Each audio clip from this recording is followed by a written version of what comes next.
Today we are going to start with the next topic, that is nutrition in animals. Okay, nutrition in animals. Now, in animals, nutrition is of three types: herbivorous, carnivorous, and omnivorous. Okay, herbivorous, carnivorous, and omnivorous. Now, these are the three types of animals. Okay, and the mode of nutrition in animals is known as heterotrophic mode of nutrition. Heterotrophic mode of nutrition means the process of making of food is not present in their body itself. Okay, they have to get their food from other organisms. Okay, they have to get their food from other organisms. Like, on the basis of mode of nutrition, these are divided into three categories: herbivorous, carnivorous, and omnivorous. Herbivorous are plant eaters. Okay, they eat plants, means they get food from the plants. For example, cow, goat, buffalo, all these are the herbivores. Now, next one is the carnivorous. Carnivorous organisms or animals are those animals which eat other animals. They eat other animals. They are known as carnivorous. Okay, they are dependent on other organisms, or we can say they are dependent on herbivorous for their food. Okay, and omnivorous. Omnivorous can eat both the plants and animals. Okay, they are dependent on both. They are plant eaters as well as the animal eaters. Okay, flesh eaters we can say. So these are the three different categories of the animals. Okay, the mode of nutrition in different animals. Okay.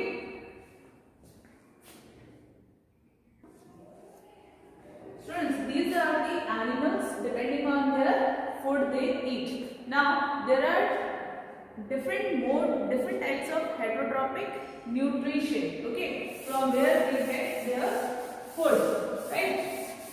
So here I am going to tell you about the heterotrophic nutrition, different types of heterotrophic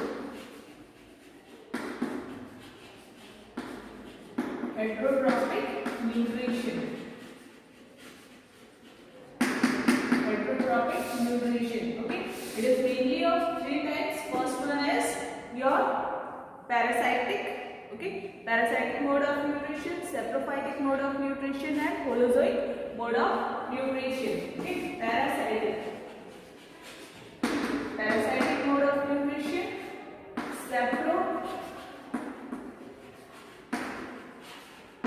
saprophytic mode of nutrition, and holozoic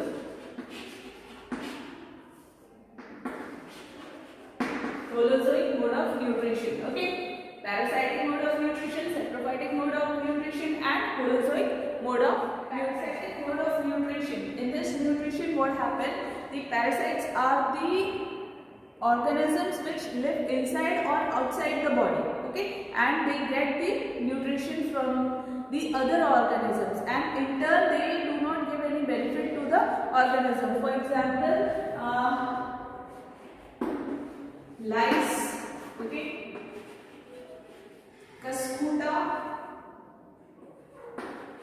Cuscuta, hammerbale, okay, these are the parasitic, this is the parasitic plant and this one is the parasitic animal, insect, right?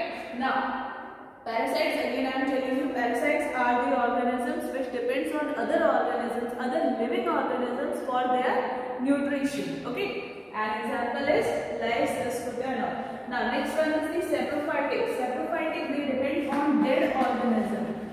Dead organisms for their survival. For example, microorganisms, fungi, bacteria, all are the saprophytic organisms. Okay. And next one is the holozoic. Holozoic example is human beings.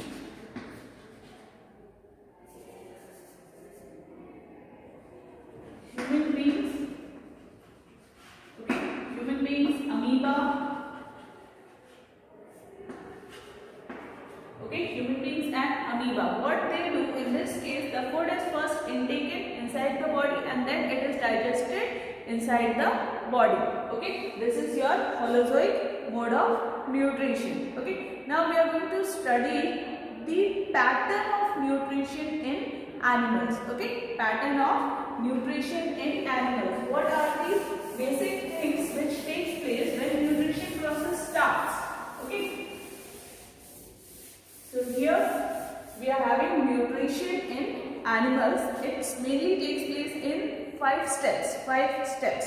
First one is ingestion, digestion, absorption, assimilation and egestion. Okay, egestion is also known as excretion. We are going to start the type of nutrition, pattern of nutrition, the things which takes place in the process of nutrition. This is ingestion, digestion, assimilation, absorption and egestion. Okay, now see, ingestion means intake of the food, when food is taken inside. Okay, and digestion is breakdown of the complex food particles into simpler particles. Okay, when the complex food particles are breaking down into the simpler particles, then it is known as digestion. Okay, assimilation. Assimilation is mixing of that digested food, broken down food, and mixing it with the enzymes and all which is present inside the body. That is called assimilation. And then we are having absorption. Absorption of all the nutrients which is being produced after the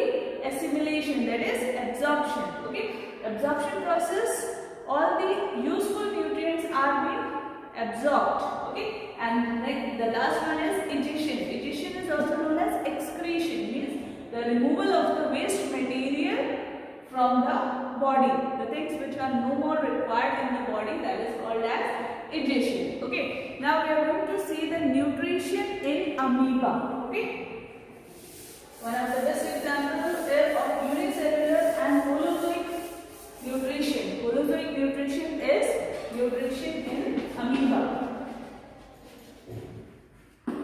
Nutrition in amoeba. Okay, nutrition in amoeba. Now, this is the structure of amoeba, right? Inside the amoeba we are having nucleus.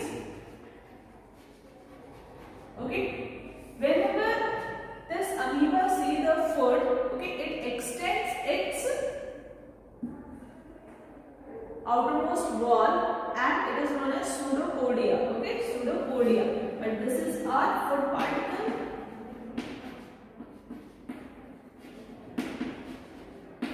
Food particle, when it will see the food particle, it will start moving towards that food particle. We can see this is the food particle, this is the nucleus, amoeba, and the next step what will happen? This amoeba will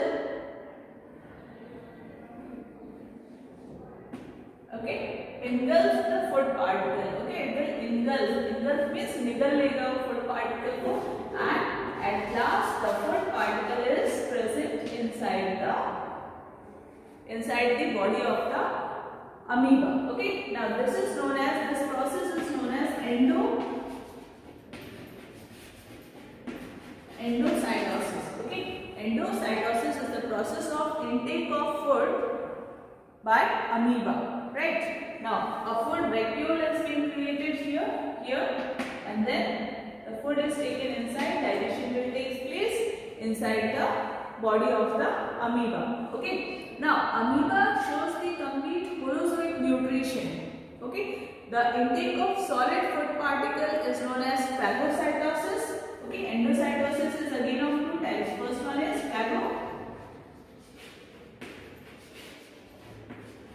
phagocytosis and pinocytosis.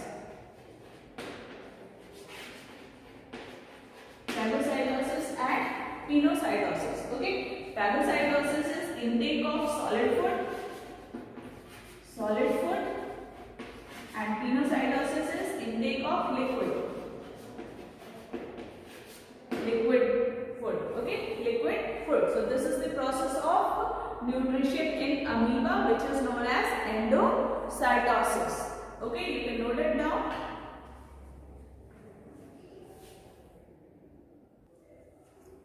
Okay, students, now we are going to start with the human digestive system. Okay, human digestive system, which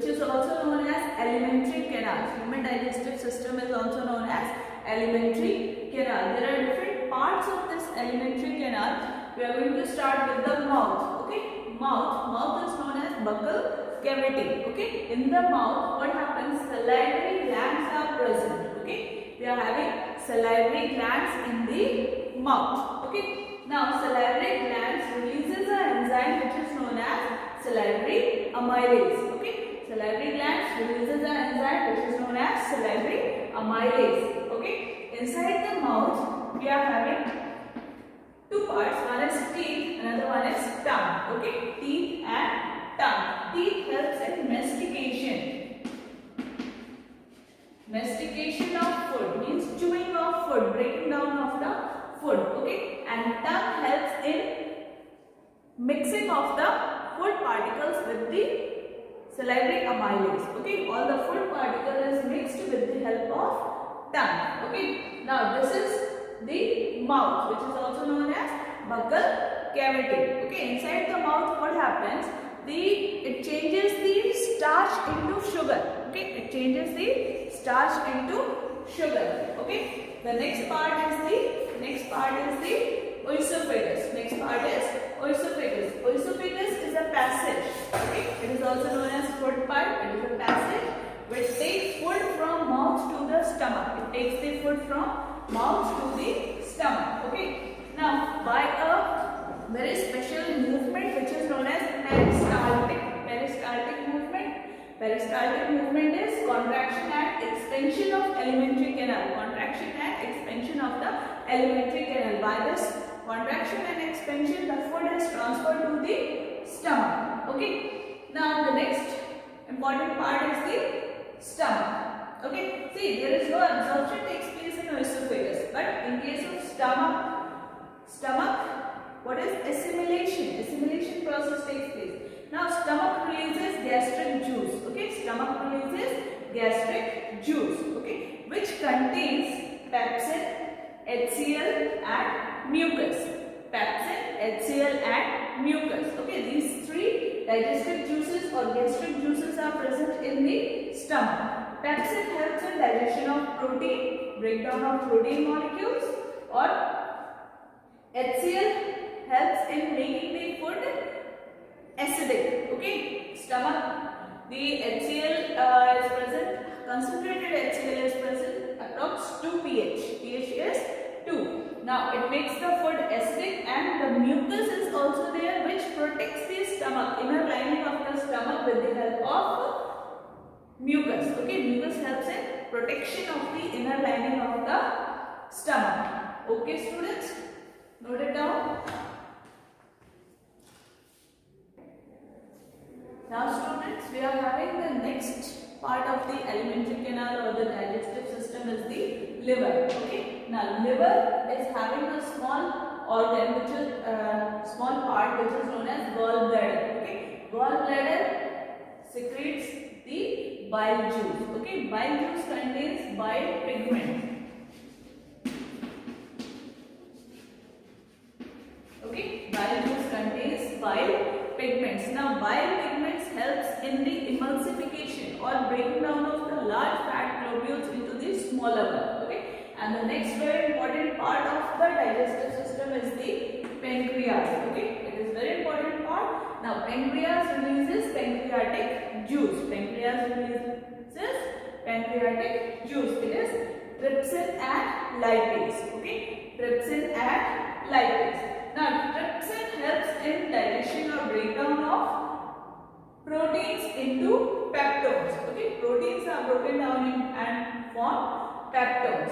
Now lipase, okay, lipase, which is also a type of pancreatic juice, it helps in emulsification of fats. Emulsification, mixing of the fats. It break down. It is being broken down into fatty acids and glycerol. Okay, fatty acids and glycerol. Now the bile juice and the emulsification of fats, these two helps in breaking down the complex food globules, fat globules into the smaller fat globules.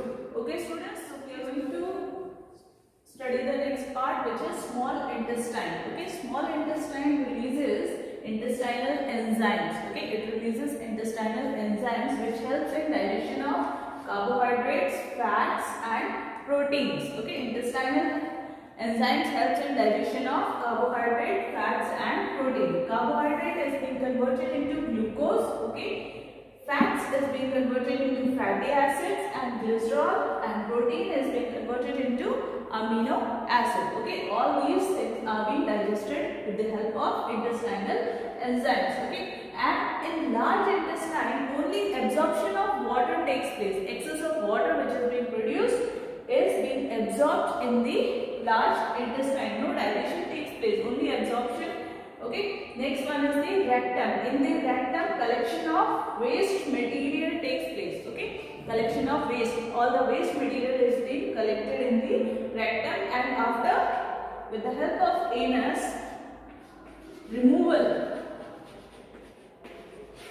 of the waste material is done with the help of rectums. Okay, so with this we had completed our digestive system in human beings. The topic nutrition of life process has been completed till here.